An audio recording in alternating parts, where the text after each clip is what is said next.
ta'ala wa barakatuhu. Kamar yadda kuke gani, wannan ita ce makarantar Amina Abubakar As-Siddiq At-Tistariya, wacce take nan layin Ƙosai Tudun Wada Kaduna, wanda akwai ɗalibai sosai yadda kuke tunani. A wuce can, wanda kuke gani ɗan rauda ne, ɗan ƙananu, wanda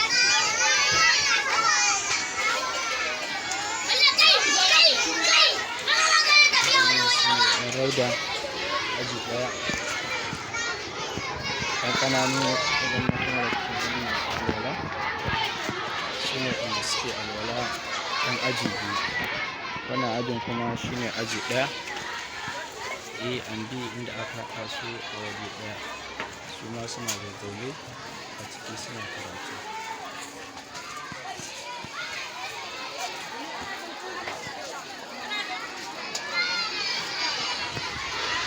Kamar yadda kuke gani dai, wannan ita ce makarantar wanda ake karatu islamiyya da safe sannan kuma da rana. Wannan shi ne aji biyu, da mata nan kuma malamansu suna karatu, wasu daga cikin sun tafi alwala. Su ne waɗannan waɗanda suke karatu. Wannan shi ne aji biyu A, fasil sani A kenan. Wannan kuma shi ne fasil sani B, wanda suke yin karatu a ciki da baki ɗaya. Su ma akwai A, akwai B kenan. Waɗannan su ne ɗan aji ɗaya, aji biyu B kenan. Waɗancan wanda muka wuce su ne kuma aji biyu A.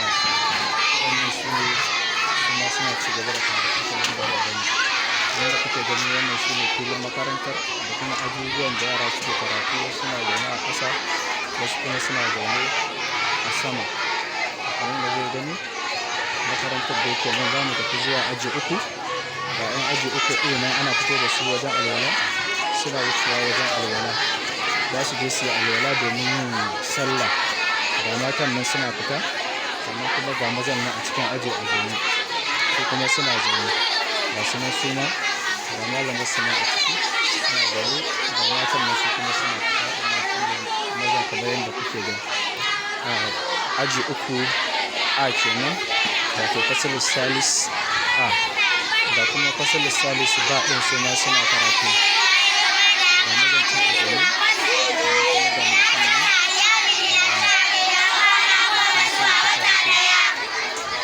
wannan su ne ɗan aji uku B kenan, wato fasalin salis B. Kamar yadda kuke gani, yanzu kuma za mu tafi zuwa ga aji huɗu. Aji huɗu, ga su nan su ma inda suke yin karatu. Ga su nan suna karatu aji huɗu. Shi ne aji huɗu B. Aji huɗu B. Su ne inda suke yin karatu a nan wajen gaba kaɗan. Shi ne su ma ga su nan a zaune. Yanzu kuma za mu tafi zuwa ga aji huɗu. Kamar yadda muka ga ba yanzu ga ɗan aji huɗu A. Kuma ga su nan a zaune, kuma suna karatu da malaminsu a cikin aji.